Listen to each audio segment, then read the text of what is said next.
My son-in-law and his parents despised me. On the way to their house, I stopped to help a 60-year-old woman with her broken car. I arrived late, covered in dirt. They threw me out.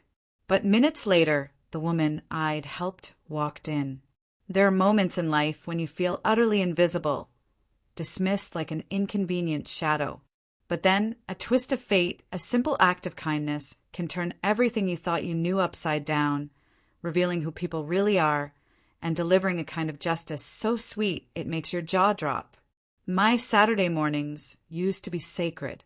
3 years after Martha passed, the quiet in my small kitchen wasn't just silence, it was a companion.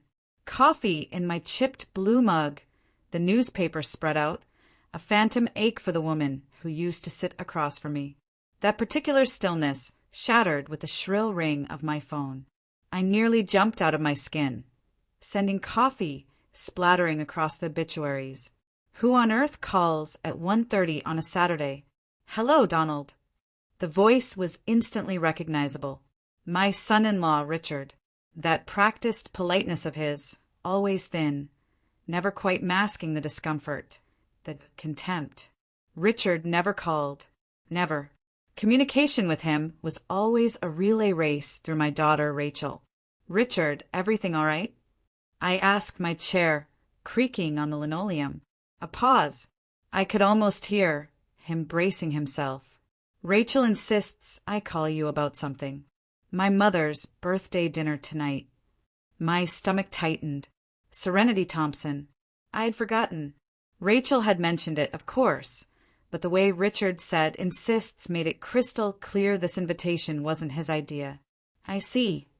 Another long pause. The family's gathering at 7. Worthington Hills Country Club. Worthington Hills. Of course, where the valet parking probably cost more than my weekly groceries, and the wine list read like an ancient scroll designed to separate the worthy from the wanting. I glanced around my kitchen, the mismatched plates, the humming fridge, that single coffee cup. That's thoughtful of Rachel, I said, trying to sound calm. Yes. Well, Richard's voice was clipped. Dress is business casual. The club has standards. He practically spat the word. It wasn't cruel, not outright, but it landed like a small, pointed punch, a reminder of my place in their world. I ran my thumb over the chipped rim of my mug. I'll be there. Fine. 7 o'clock sharp. They don't hold reservations. He hung up before I could even reply. Business casual at Worthington Hills. I looked down at my faded Ohio State t-shirt and work pants. My closet hadn't seen a country club, probably ever. But Rachel had asked. That meant something. The coffee was cold. I pushed back from the table. 7 o'clock gave me time, but not much. First, something decent to wear. Then, a gift worthy of Serenity Thompson's expectations. My wallet was thin. Enough for a modest present. Nothing to impress the Thompsons. But it wasn't about them. It was about showing up for Rachel. 20 minutes later, still damp from the shower, Richard's words echoed in my head. Don't embarrass us more than necessary. My navy dress shirt, soft from countless washings, seemed the safest bet. Martha used to iron them to military precision. Now it was just wrinkle release, spray, and hope. At the mall, the perfume counter-hit me like a wall. Competing scents, women in crisp uniforms, customers who looked like they belonged in Richard's world. I navigated the handbags that cost more than my rent, feeling utterly out of place. Can I help you find something? A sales clerk, mid-40s, a wedding ring catching the light. She looked like she understood working for a living. Birthday gift. Son-in-law's mother. Her expression shifted, reading between my unspoken lines. What kind of relationship do you have with her? Smart question. Complicated. She nodded, a genuine understanding. Price range, 50 to 75. She led me to silk scarves and jewelry. Nothing too personal, nothing too cheap. Safe territory for difficult relationships. She pulled out an elegant silver picture frame. Classic choice, Shows thoughtfulness without overstepping. $68. More than I usually spent, but this wasn't usual. A memory flashed. The first time I met Serenity and Palmer Thompson. Rachel, trying to bridge the gap, saying, "Dad works with his hands. He can fix anything." And Serenity's chillingly polite reply, "How practical." The pause before practical had spoken volumes. "Sir, the frame," the clerk prompted. "I'll take it." As she carefully wrapped it, I caught my reflection in the storefront window. Clean shirt, pressed pants, gift bag in hand. Trying to dress up for people who'd already decided I didn't belong. But again, this wasn't for them. It was for Rachel. My old Toyota started on the second try, its engine a familiar comfort. I placed the gift bag carefully on the passenger seat. 1:20. Enough time. 2 hours on the highway to think, to prepare for the minefield ahead. Rachel's voice, trying to make peace between worlds that had no interest in meeting halfway, echoed beneath Richard's cold invitation. I shifted into drive. A $68 piece offering heading into enemy territory. Interstate 70 stretched ahead, a concrete ribbon under the golden afternoon sun. Cruise control set classic rock low. The gift bag, my peace offering buckled in. I checked the clock, 2 o'clock. Right on schedule. Then a silver beacon ahead. Hazard lights blinking on the shoulder. An expensive car stopped dead. My mechanic's instincts kicked in. Someone needed help. I eased off the cruise control and pulled in behind the luxury sedan. A woman stood by the open hood, silver hair catching the sun, wearing a navy blazer that probably cost more than my monthly pension. Mid-60s, composed, but clearly out of her element. The highway wind rushed past. "Car trouble." I called out, keeping a respectful distance. The engine just died. Her voice, educated, crisp. All the warning lights came on at once. "I'm Donald. Used to work on cars professionally. Mind if I take a look?" She hesitated, a lone woman on a highway. Lauren Whitfield. She extended her hand, firm and confident, the kind of grip that suggested boardrooms and power, but here she was just another driver with a broken car. "Sounds like your water pump failed," I said after a quick look. "Usually takes the serpentine belt with it." Her worried face relaxed into cautious relief. "Is that fixable here?" "Depends on what else got damaged. Might take an hour and a half, maybe 2. Jury rig a temporary fix." Her face fell. She checked a slim gold watch. "Going somewhere important, obviously." "Join the club," I chuckled. "Your choice. Tow truck or me." She looked down the empty highway, then back at me. "If you're willing to try, I'd be grateful." "What do you need me to do?" "Stay clear of the traffic side. This is going to get messy." I rolled up my sleeves and dove into the engine, my hands already dark with grime. The water pump needed replacing, but right now it was about getting her home. Lauren watched from a safe distance. "You're missing your Saturday afternoon for this," she observed. "Had somewhere to be myself," I replied, wrestling a stubborn bolt. Cars don't respect social calendars. "Where were you headed?" she asked. "Family dinner. Birthday party." No need for the details of reluctant invitations and class warfare. "You too?" "Same thing, actually. Birthday celebration." Her tone suggested her gathering was just as complicated as mine. Small world. 40 minutes into the repair, sweat was collecting under my collar. "How long have you been doing this?" Lauren asked. "Started when I was 16. 46 years, give or take." "That's impressive. Most people your age are slowing down." Not condescending, like the Thompsons would be, but genuinely curious. "Cars keep me honest. You fix them right, or they leave you stranded." "Exactly." I pulled out a spare alternator from my emergency kit. Good thing I'm old-fashioned about carrying backup parts. "You just happen to travel with spare alternators?" "This one's rebuilt. Picked it up from a junkyard. Cleaned it up. Never know when you'll need it. Most people would just call for help, she mused. These days, everyone wants things done for them. There's something to be said for self-reliance. She leaned against the guardrail, clearly in no hurry now. My late husband used to say the same thing. Different field, but same principle. I caught the past tense, the slight softening in her voice. Sorry for your loss. Thank you. It's been 5 years, but sometimes it feels like yesterday. Lost my wife 3 years ago. Cancer. I'm sorry too. Her tone was genuine, not the awkward politeness most people offered. It changes everything, doesn't it? Changes how you spend your time, that's for certain. The new alternator clicked into place. Makes you think about what matters. A semi thundered past. When the noise faded, Lauren was watching me, real interest in her eyes. You make it look easy. 46 years of practice. I checked the belt tension. Same as anything else. Start with what you know. Figure out what you don't. Keep your hands busy while your brain solves problems. That's surprisingly philosophical for engine repair. I chuckled, surprised to find myself relaxed. My wife used to say I thought too much about simple things. Maybe she was right. Maybe thinking about simple things keeps us sane.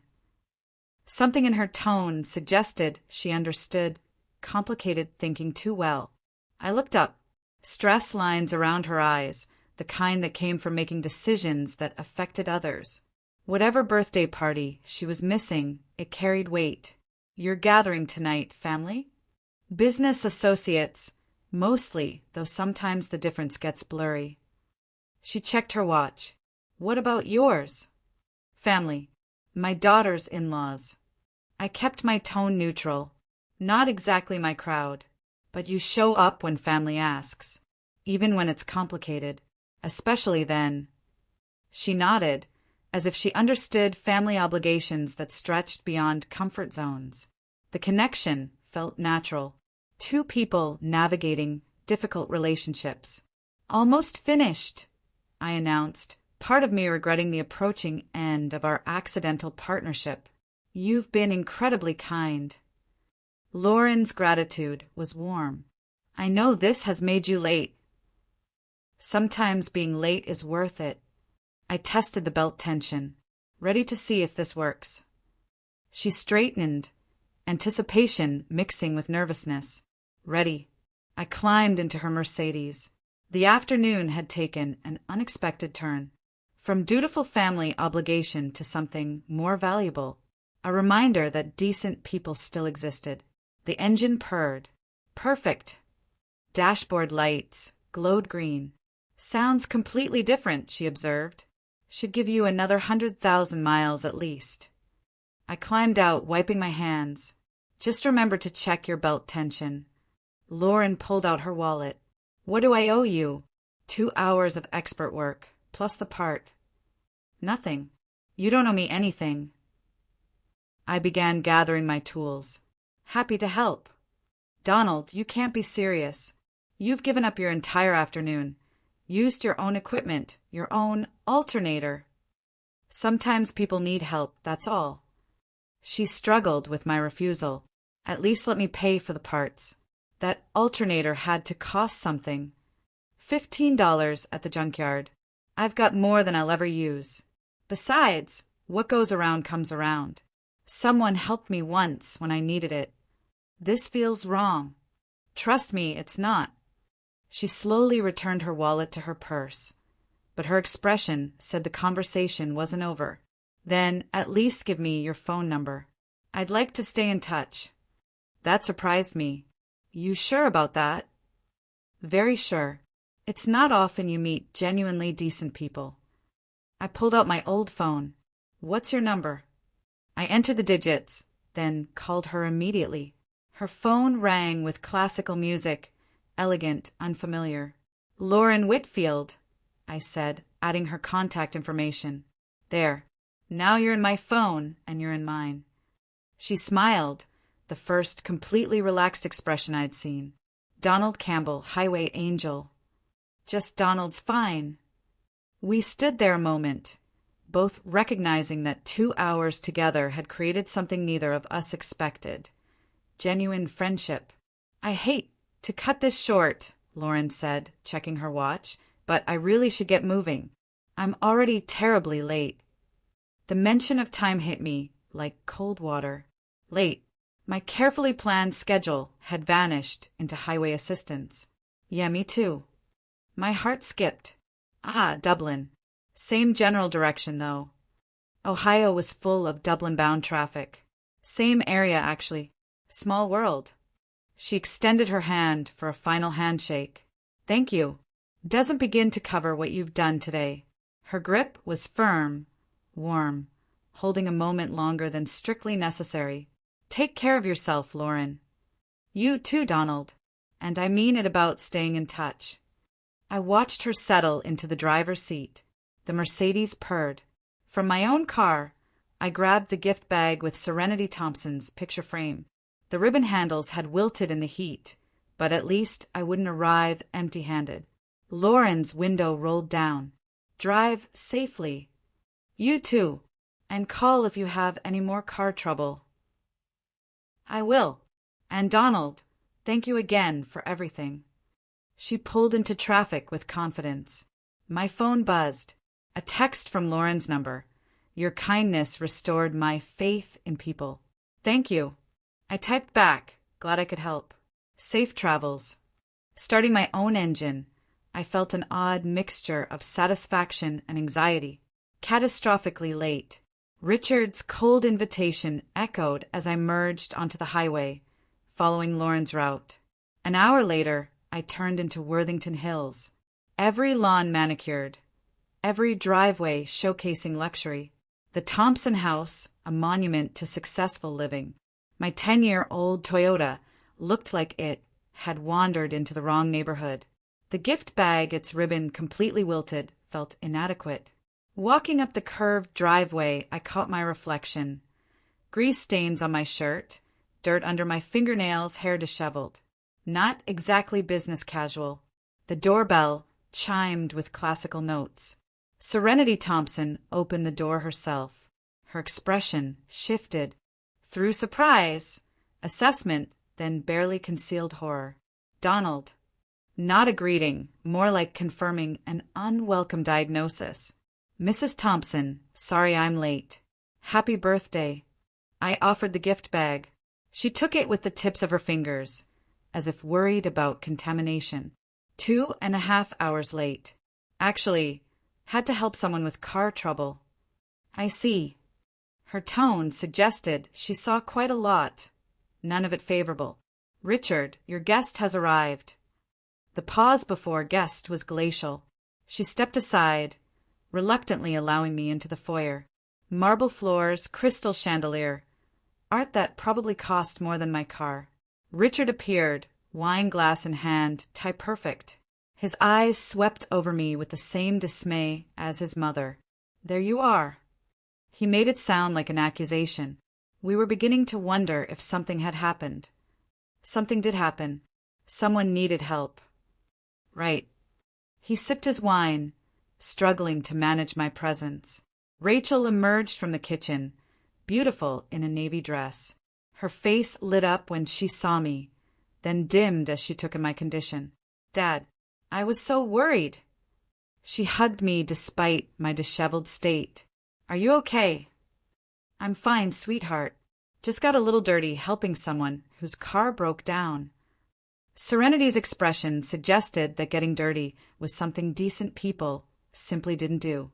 "Perhaps you'd like to freshen up the powder room." "He's fine as he is."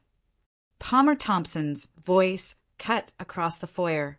Where his wife deployed ice, he preferred blunt dismissal. "No point in pretending this is anything other than what it is."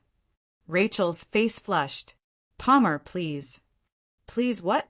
We were supposed to welcome him, looking like he just crawled out from under an engine, while we're entertaining actual business associates.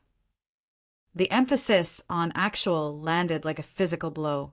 The afternoon's good feelings from helping Lauren began to evaporate under their collective judgment. It was just car trouble, Rachel said quietly. Dad was helping someone. Of course he was. Serenity's smile could have cut glass.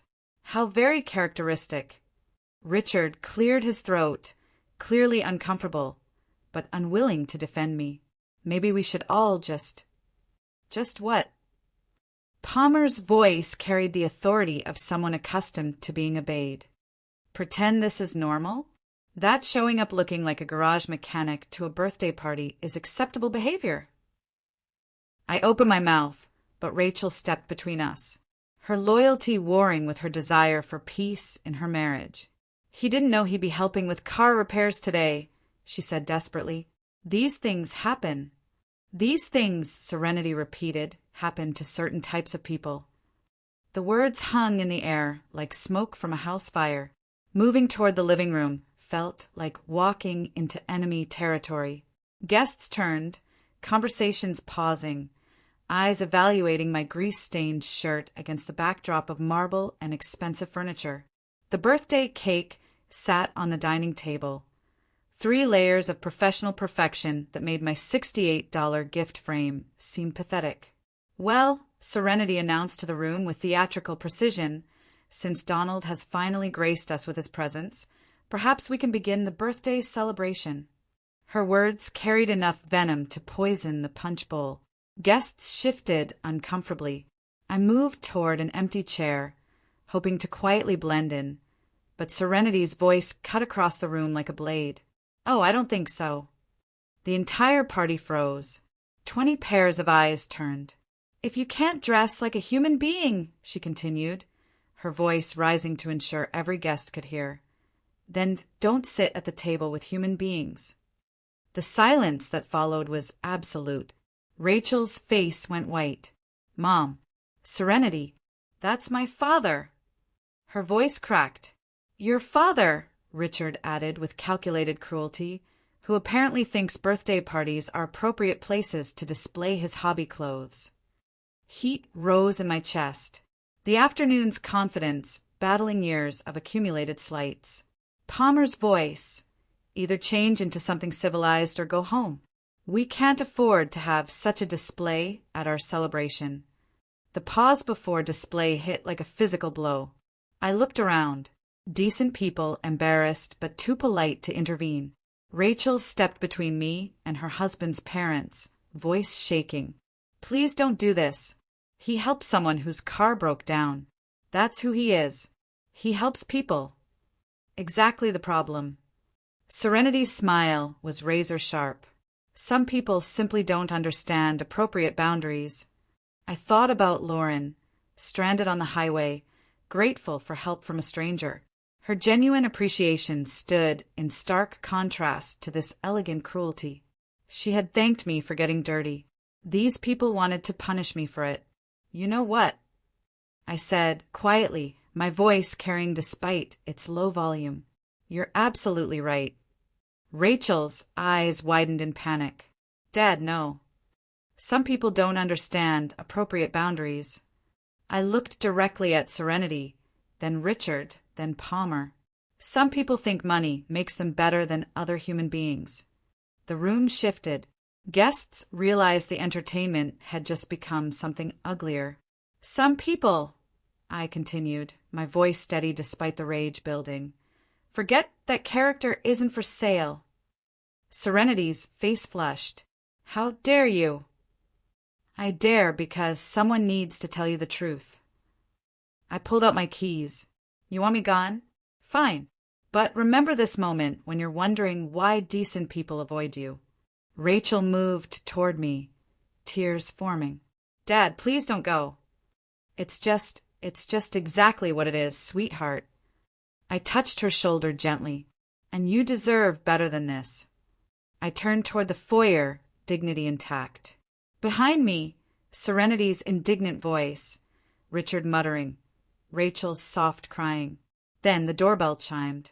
Its classical notes cut through the toxic atmosphere like music from another world. Through the front window, I caught a glimpse of silver paint and elegant curves. My breath caught. The Mercedes, the same luxury sedan I'd spent 2 hours repairing. now sitting in the Thompson driveway like an answered prayer. Car doors slammed. Footsteps approached, confident heels clicking against imported stone. Lauren Whitfield appeared at the front door, blazer immaculate, carrying herself with quiet authority. Richard moved toward the entrance, his wine glass trembling. "That must be the investor," Palmer finished, his voice tight with sudden panic. My stomach dropped as understanding hit. Lauren, the birthday party, the same gathering she'd mentioned on the highway. Of course. Serenity's face went white. "She's early. We weren't expecting." The door opened before Richard could reach it. Lauren stepped inside, her gaze sweeping the foyer before landing on me. Her entire face lit up. "Donald." Her voice carried across the space with unmistakable warmth. "What a wonderful surprise to see you here." She moved toward me with the easy grace of someone genuinely happy. The Thompsons stood frozen, their minds clearly racing to understand this unexpected connection. "Lauren," I managed, feeling my first genuine smile in hours. "Small world, isn't it?" She reached me, and for a moment the afternoon's humiliation faded. "How did the rest of your drive go? I hope you weren't too late for your family gathering." Behind her, Serenity's expression cycled through confusion, recognition, and growing horror. Richard's wine glass was suspended halfway to his lips. Palmer looked like someone had just told him his building permits were revoked. "My family gathering," I repeated, the irony not lost on me. "Actually, this is it." Lauren's eyebrows rose. "Really? How lovely. What are the odds?" She turned to include the Thompson family in her smile, and I watched them struggle between their natural hostility toward me and their desperate need to impress her. "Mrs. Whitfield," Palmer managed, his voice strangled with forced cheer. "Welcome to our home. We're so honored to have you join us for Serenity's birthday celebration. The pleasure is entirely mine." Lauren's tone remained gracious, but I caught the slight pause as she took in the tense atmosphere. "I do hope I'm not interrupting anything important." Serenity stepped forward. Her transformation from contemptuous hostess to fawning supplicant was so rapid it would have been comical. "Not at all. We were just welcoming Donald to the party." "How wonderful." Lauren's smile remained steady, but her eyes sharpened. "Donald was such a lifesaver this afternoon. My car broke down on the highway, and he spent hours getting me back on the road. Refused to take any payment. Can you believe it?" The silence that followed was profound. Every eye in the room moved between Lauren and me. Guests and family alike tried to process this revelation. Rachel's face showed dawning hope, while her husband's family looked like their worst nightmare was unfolding in real time. Ours. Richard's voice cracked. "At least two," Lauren confirmed cheerfully. I was completely stranded until Donald stopped to help. Such kindness from a complete stranger. You don't see that often these days. Palmer cleared his throat, his businessman's instincts fighting with his growing panic. "Yes, well, he's very helpful."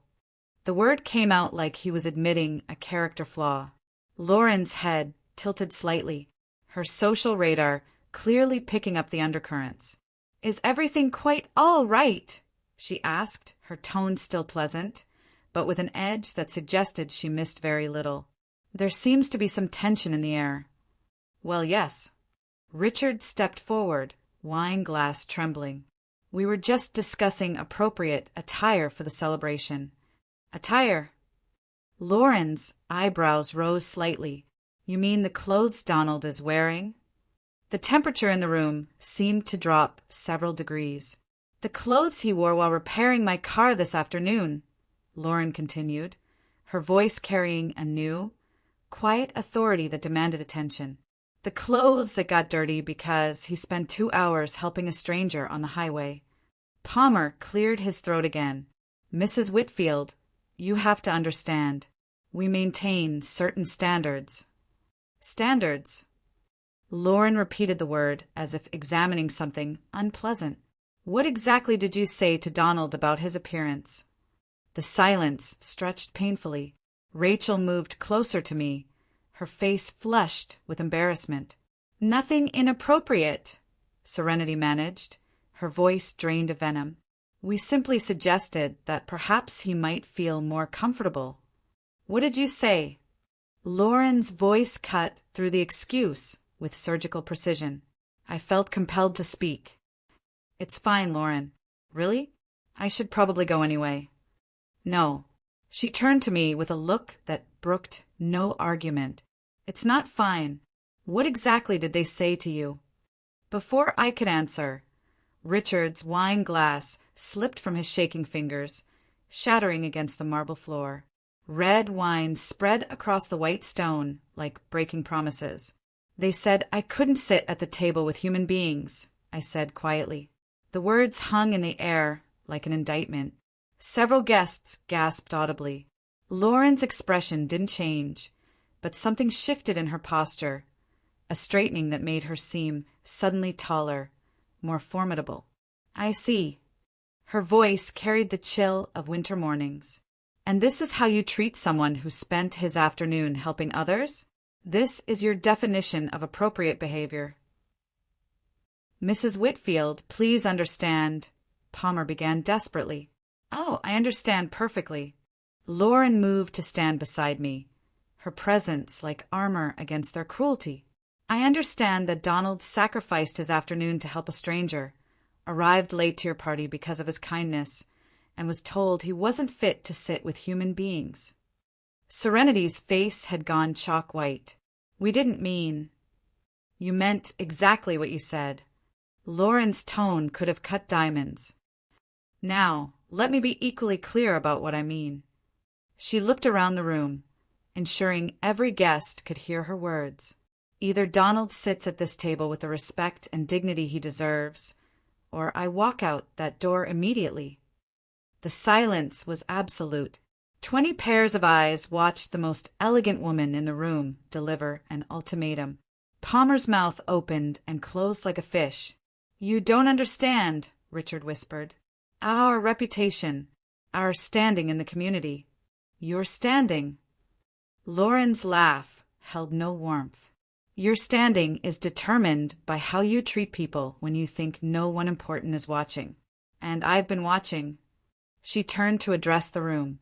I've seen more character in this man's little finger than exists in this entire household combined.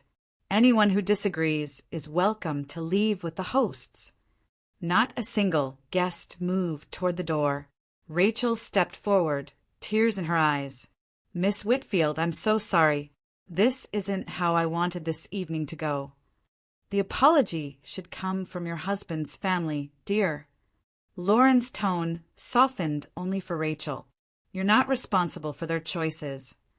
Palmer and Serenity exchanged desperate glances.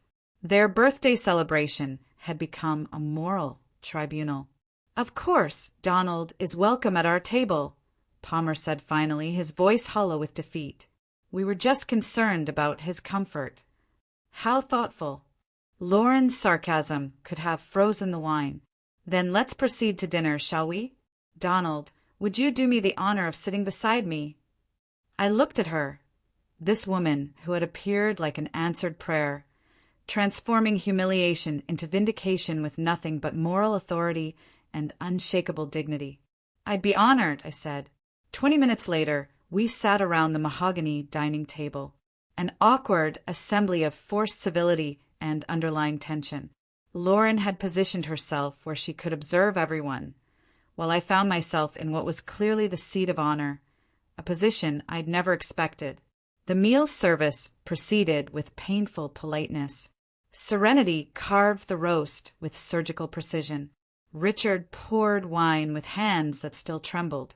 Rachel tried to make normal conversation. Palmer, meanwhile, couldn't seem to stop talking.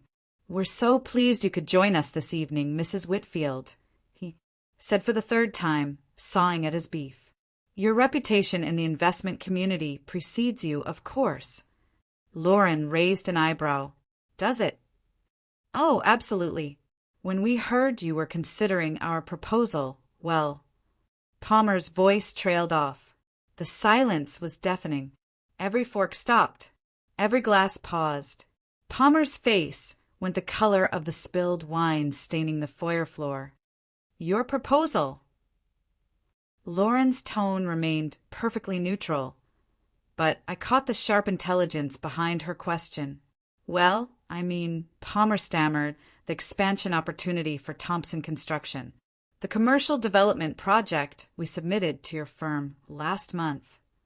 Understanding hit me like a physical blow. Lauren wasn't just some elegant woman at their party. She was their potential investor, the person who could make or break Palmer's business. And they had just spent the evening treating the man who'd helped her like garbage. I see.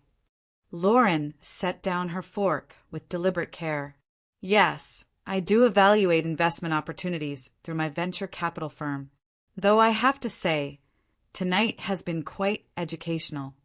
Richard's wine glass stopped moving entirely.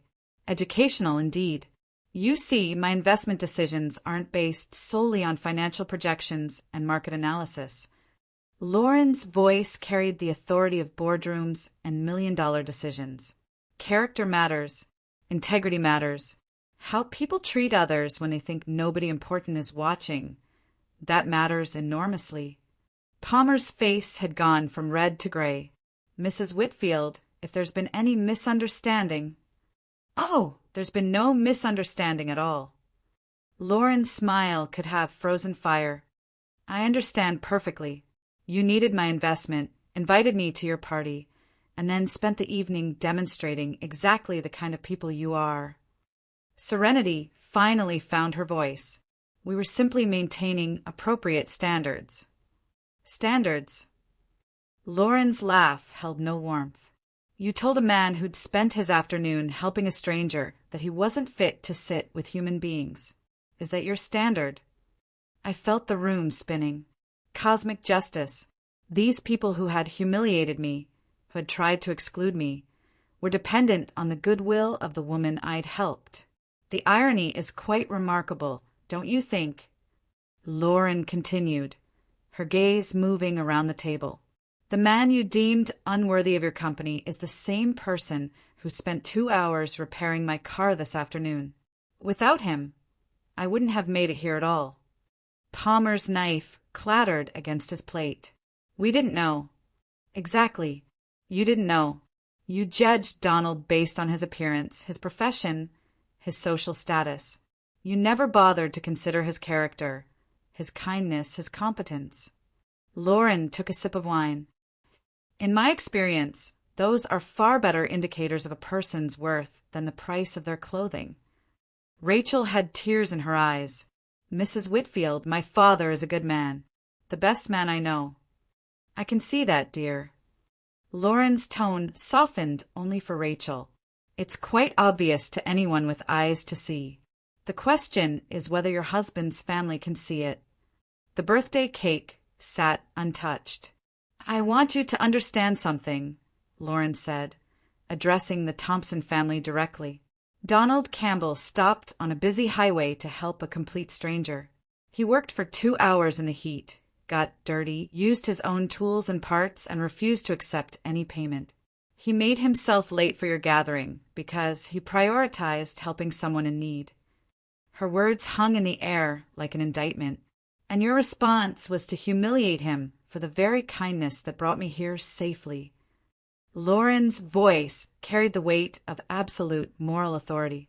That tells me everything I need to know about your character.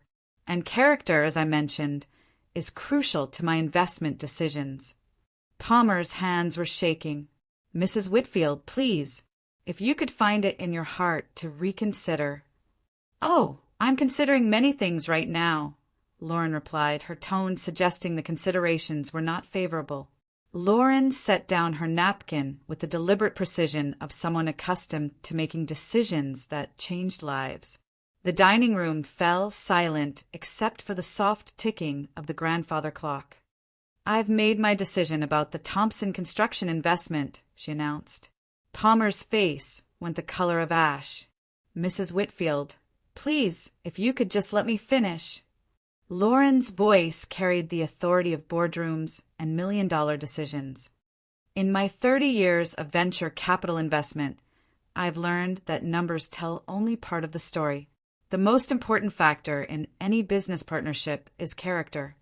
She looked around the table, her gaze settling on each Thompson family member. Character reveals itself in how people treat others when they believe no one important is watching.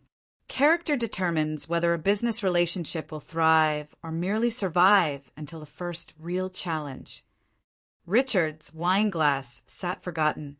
Character, exactly. You see, I don't just invest in business plans or market projections. I invest in people. And the people I choose to back must demonstrate basic human decency, integrity, and respect for others. Those qualities aren't negotiable. Serenity leaned forward desperately. Mrs. Whitfield, surely you understand that we maintain certain standards. Standards? Lauren's smile could have cut glass. Yes, let's discuss standards. This afternoon, when my car broke down on the highway, I was helped by a man who spent 2 hours of his own time, used his own tools and parts, and refused any payment for his assistance. That man demonstrated the kind of character I value in business partners. Palmer's hand shook as he reached for his water glass. We had no way of knowing. That's precisely the point. You had no way of knowing Donald's connection to me. So, you revealed your true selves.